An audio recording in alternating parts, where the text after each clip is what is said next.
Welcome to Watchat, where we chat about watches and other facts of life. Today it's a little rainy, which I thought that it's probably a good time for us to talk about the Baume Engineer 2 Marvelight, a seriously underrated watch and a piece of a gem. Well, let's get straight to it then.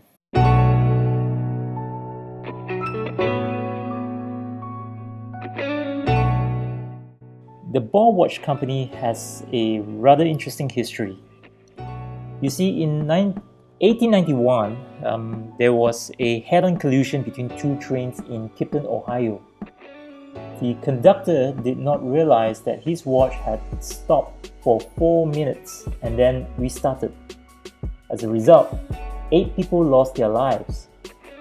The railway company enlisted Webb Seaboard, a well-known Cleveland jeweler, to investigate time and watch condition throughout its lines. Now, Baume instituted the current railroad industry's timekeeping program, which specified watches trainmen could use. His attention to accuracy and promptness led to the well-known saying, "Get on the ball."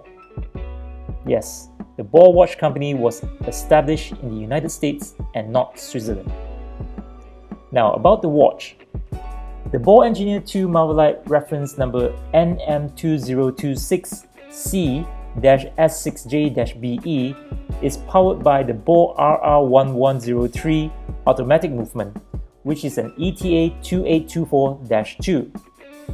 It is protected from magnetism of up to 4,800 MPa per meter and can withstand shocks of up to 5,000 Gs. The case is polished stainless steel, and this model here has a beautiful sunburst blue dial with a date function at the 3 o'clock with magnifier. This gives the watch a rather Rolex Datejust kind of look, but I won't say it is a homage of the Rolex. The Marvelight can actually hold its ground. For example, it has a dimension of 40mm in diameter, which in my view is the perfect size, and it is also 13.5mm thick because of the magnifier.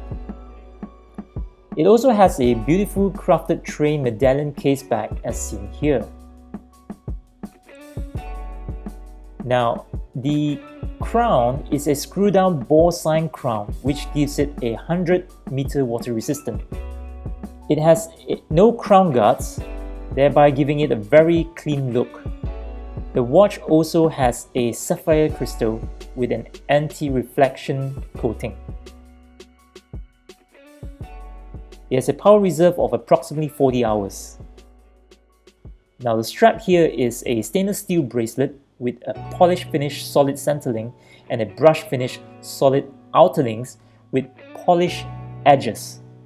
A somewhat attractive bracelet with a 3-dimensional feel as the centerling protrudes out.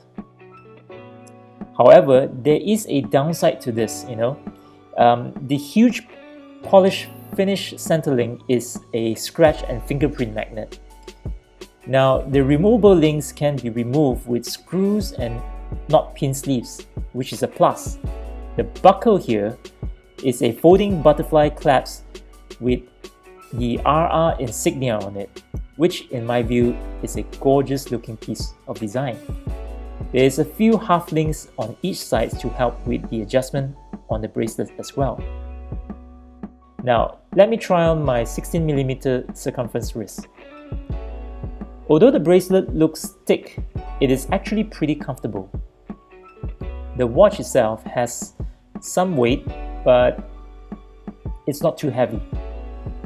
It is no doubt an elegant piece, but yet very robust as well. You'll be surprised to hear this, but this watch actually has a pretty good resale value. I bought this watch about a year ago at retail, actually with some discount, and I've recently sold it with more than a 10% profit. Now, the price that I've sold to this person is still cheaper than those mentioned on Chrono24. You can check out Chrono24 here. Well, I guess if you had a chance to look at the watch, you get why there's a demand for it. Like all ball watches, the luminescence material used here is tritium, which can last the entire night when the lights are switched off. What I really appreciate here is the use of tritium on the second tan and the use of different colors on the 12 o'clock mark here. Not many brands do that, you know. This is definitely an underrated piece and a piece of a gem. It pains me to sell the one that I own, but I guess it's time to move on. If you enjoyed this video, please support me by clicking that like, share and subscribe button. I really appreciate it. Thanks. Until the next one, peace out.